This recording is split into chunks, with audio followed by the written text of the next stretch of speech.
Like 5,000 likes to this video, we will upload more patriotic news.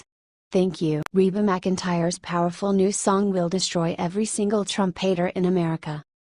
Reba McEntire is one of the best country singers known to the music industry. She just released a new song which sends a message to liberals everywhere. "'Cause we're still worth saving, we can't go on like this and live like this, we can't love like this, we gotta give this world back to God," Reba sang in her new song called "Back to God." This is an incredibly powerful message that needs to be heard everywhere, now more than ever. We have so much hate in the country because of the last election. Americans are burning flags, dishonoring our military and police officers, rioting in the streets, and wishing death on our newly elected president. Clearly, we do need to get this country back to God. But, liberals today are too cool to believe in God. They don't want to conform to one belief. And yet, most liberals do believe the same thing, that God does not exist and that there is nothing after death. That's fine, no one is going to force you to be religious. But, why discriminate against Christians? And, why deny that there are any good lessons to be learned from faith? The liberals shout out facts of the universe, as if we don't know them, and ask us to explain the way the Bible fits into it. Well, the Bible was written thousands of years ago by people who didn't understand the universe half as well as we do today, so there are going to be things in the Bible that don't make a lot of sense. There are also a lot of things in the Bible that make more sense than any philosophy I've heard a liberal argue. The Bible advocates for peace, love, and forgiveness. It puts an emphasis on life, family, and community, something our divided nation desperately needs. Thankfully, Donald Trump is going to be bringing God back into this country. He made it okay to say Merry Christmas again. He's put the Lord back in our Pledge of Allegiance. This is fitting. After all, this country was built on the foundation of faith. And we need to go back to our roots. This new respect for faith won't change the beliefs of the liberals, and that's okay, because it will strengthen the core values of this country. I believe that, in their hearts, our lost liberals are aching for the kind of values my faith gives me. When our faith erodes, these values erode, and that spells disaster for the country.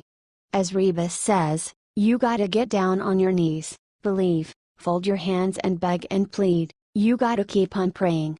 With a little more faith, and a little more respect for faith, the turmoil and division in this country will die down. This country will unite under our president.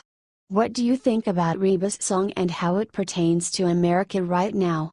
Please share the story on Facebook and tell us because we want to hear your voice.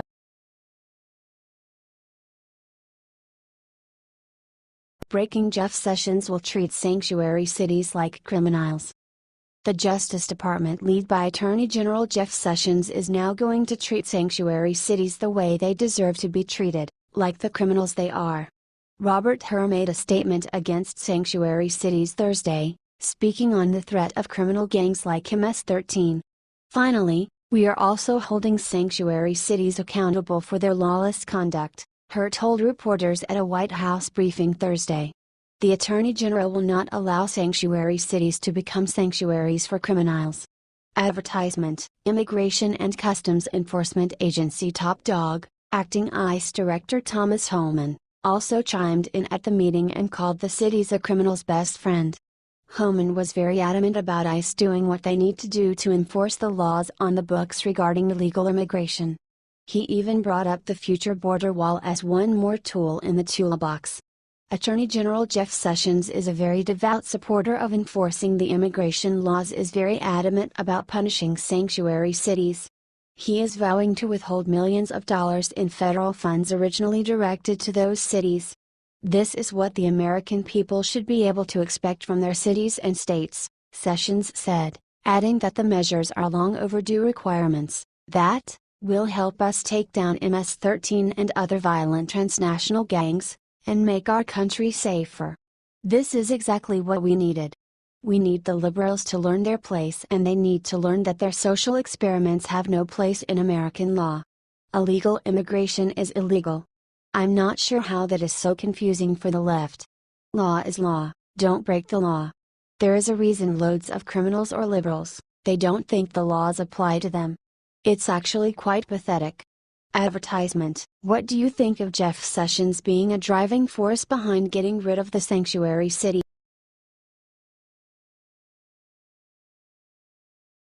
Trump's border wall has one new feature that enrages Mexico. Of all the wonderful things that President Donald Trump says and does, liberals are particularly triggered by his promise to build a wall on the Mexican border. Liberals hate the idea of a border wall for two reasons. First, it hurts their precious feelings. They get sad when they realize that people need to be deported in order for us to live in a nation of laws. In their minds, America is a magical place filled with candy and unicorns, where everyone is allowed to just hop in and get free stuff. Little do they know that the real world does not work this way, and that this mentality has devastated our economy. Second, and perhaps most importantly, liberals hate the wall because they know that its existence would shrink a valuable Democratic voting bloc. Millions of illegal immigrants vote for Democratic candidates. Whether it's because they are forced to by local politicians or because they truly support the liberal platform, illegals vote en masse for Democrats. Since Democrats have come to rely on illegal support to win elections, they bend over backwards to grow the illegal population.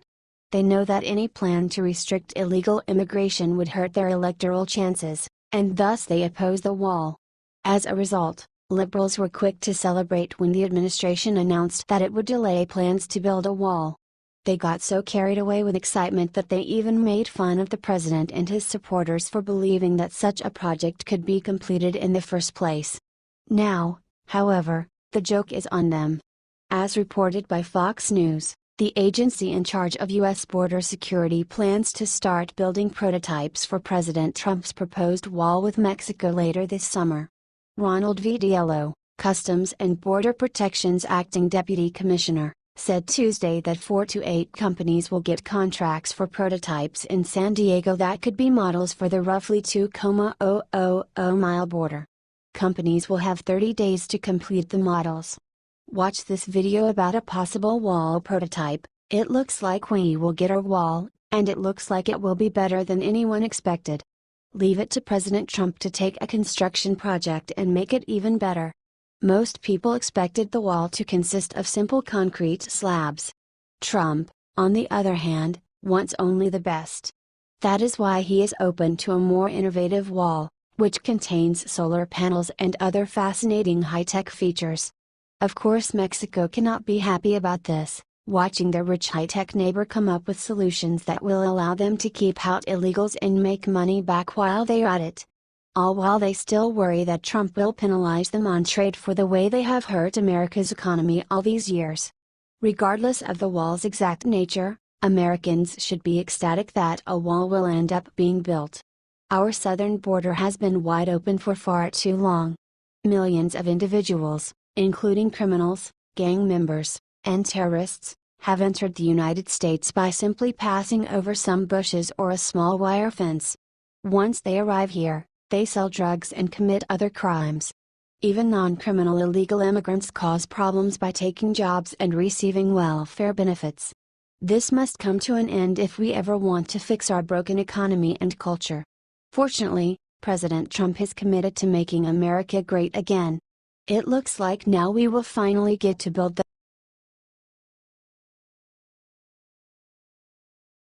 breaking. Greta Van Susteren got a new job.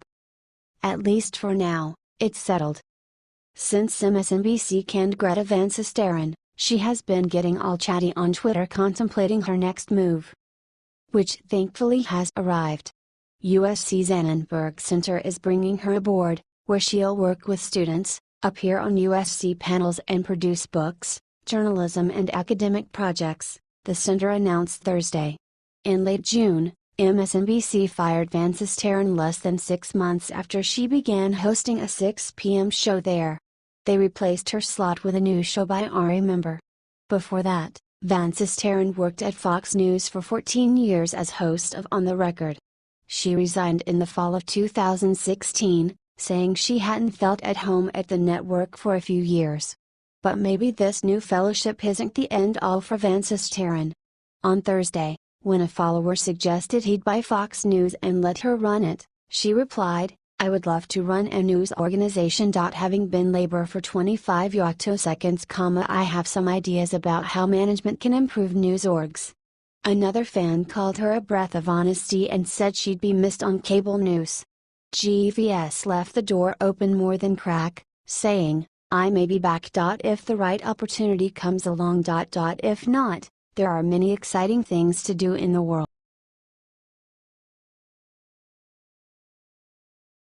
Melania Trump announces first solo foreign trip as First Lady. Melania Trump has been a great First Lady. She has performed with a grace and elegance one would expect from such a beautiful and accomplished woman. But she is about to break the mold and take her first solo trip as First Lady. Advertisement: the White House just announced that Melania Trump will lead the U.S. delegation to this year's Invictus Games. The Games, which will be held in Toronto from September 23 through September 30. The Invictus Games were started in 2014 by Britain's Prince Harry. They are very special for one reason. They are open to men and women who served their nation's armed forces and were injured in combat. The Wounded Warriors Olympics, if you will, and is a great stop for Melania's first solo trip abroad. The Games have about 550 men and women from 17 nations competing in Paralympic-style activities including swimming, cycling, wheelchair basketball and wheelchair rugby.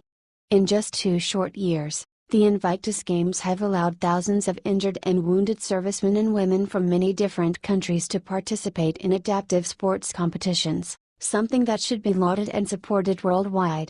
"I am honored by the opportunity to represent our country at this year's Games," Melania Trump said.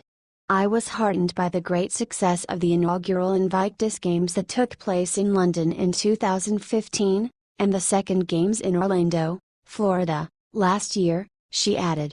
This isn't the first time Melania has paid homage to our wounded warriors. She visited them at Walter Reed Hospital in April, where she said, "I, too, am a mother. However, I have no idea what kind of different challenges each of you must face as the parent of a soldier.